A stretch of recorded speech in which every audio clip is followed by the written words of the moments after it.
থেকে স্পষ্ট ঘোষণা, আজকে প্রত্যেকে এলাকায় গাঞ্জা খাওয়া, গাঞ্জার ব্যবসা করা সম্পূর্ণ নিষেধ, সম্পূর্ণ নিষেধ। রাজি আছি তো ইনশাআল্লাহ?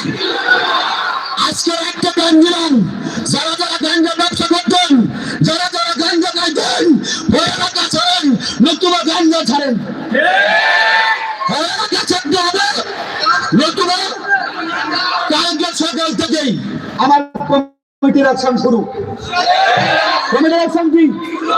একটা করে লাড়ি বানাইবা, আরো বড় লাড়ি লাগবে, একটা করে কি জঙ্গলের বড় রাজ করবে, একটা করে লাড়ি বানাবো ইনশাআল্লাহ। গাঞ্জা